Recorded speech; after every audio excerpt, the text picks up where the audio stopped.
Hey, Danielle and Karen here with your Fitness Friday. Today Karen is going to show us a few stretches that you can do at home. Go ahead and rest on your back.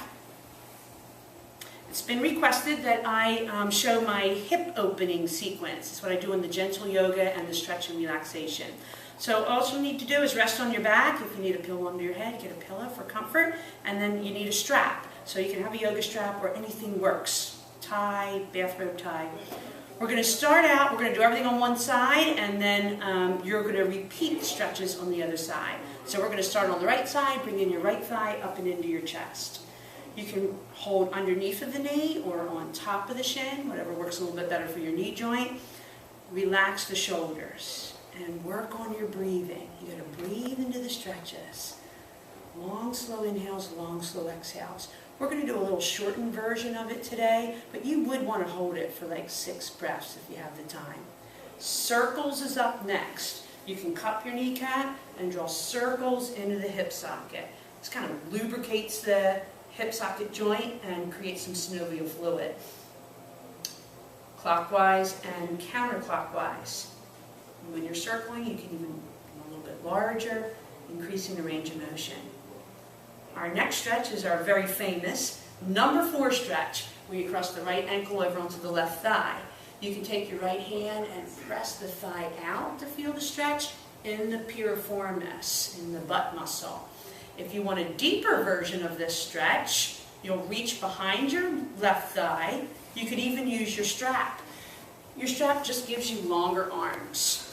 And that way you can relax your shoulders, your facial muscles, and breathe. Now, if you were feeling it with the foot down, stay in the first stage of the stretch. It's better to relax and breathe. Great stretch. Releasing out of the number 4 stretch, we're going to start the beginning of the 4 leg stretches. The first one is the hamstring. So you wrap the strap around your right foot, staying everything on the right, and then attempting to straighten the leg a little bit. So you want to feel it in the upper back of the leg, not so much behind the knee, so you can soften your knee. And right now we're targeting the hamstring group. This one you would definitely want to hold for 6 long inhales and exhales, coaxing it. After the hamstring stretch, I like to go into the calf and Achilles by moving the strap to the ball of the foot.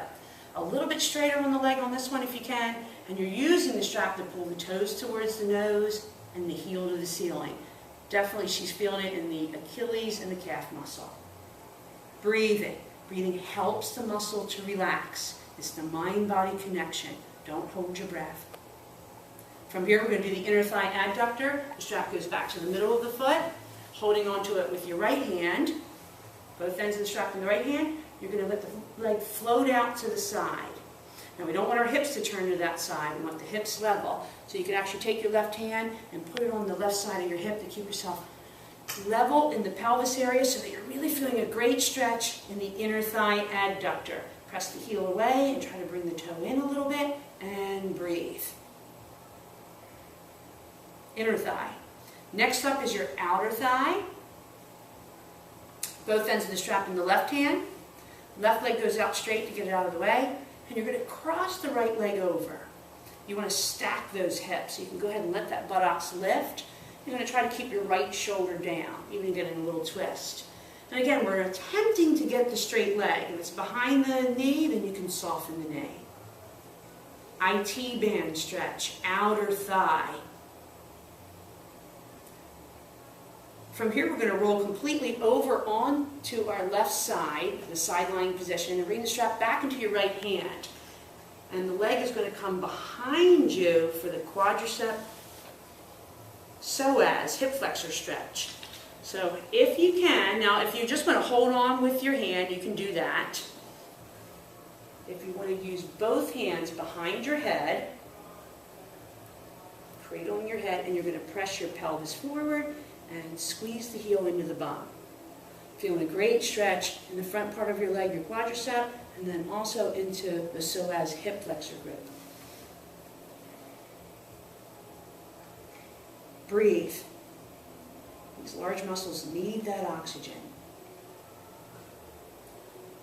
You're going to release out of the stretch, come flat on your back, both legs out nice and long, feeling the benefits of your stretching. Sometimes the right leg feels longer, it definitely feels lighter, and then the back and the hip on that side should be resting a little bit closer to the mat. When you're listening in, your left leg is yelling up at you, do me, do me. And then repeat the stretches on the other side. Great, thanks for joining me for Fitness Friday. That's the hip opening sequence. You'll feel better. Thanks, Karen.